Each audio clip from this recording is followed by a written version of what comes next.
Die uitslag en al wat die pad loop, nie net spesifiek nie. Dit was nie 'n filmmoment nie, geen dramatiese musiek, geen trane wat onmiddellik oor wange rol. Net 'n kamer, stil, klinies. En 'n dokter se gesig wat anders kyk. Nie meer vriendelik professioneel nie, maar met daardie swaar wat jy nie leer op universiteit nie. Ons het die uitslag. En dan volg die res in 'n vaagheid. Ek hoor die woord. Maar dis asof dit nie vir my gesê word nie. Dis asof ek opstaan uit myself langs my sit en kyk hoe iemand anders daar sit, stil, kyk, knik. Dis vreemd toe, vinnig, tyd verdig. 'n Lewe wat sekondes voorheen so normaal moontlik was, vol planne en kopies, môre word net mooi nou. Alles word nou. Wat beteken dit? Wanneer?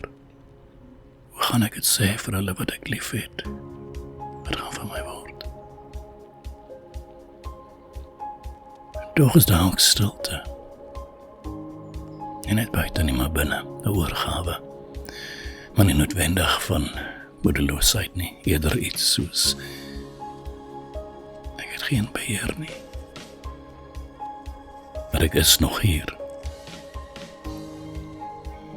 Ek kyk na my hande, dieselfde hande wat gister gekook het, wat ek kwas opgetel het, wat 'n brief geskryf het.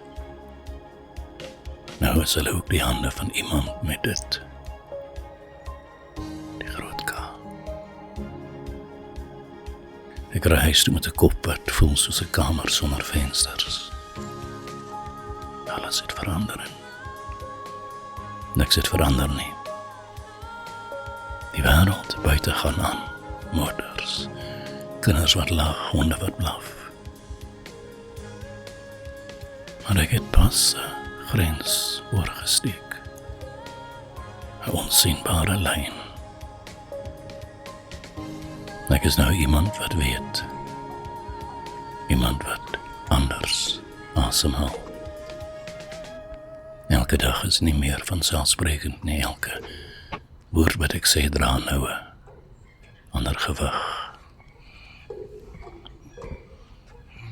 En dit is hier waar ek begin leef. Weer. Maar anders. Nie meer die sekerheid van gesondheid nie. Maar weer die waarheid van tyd. Hy het in my begin groei. Maar hy het nie my siel nie.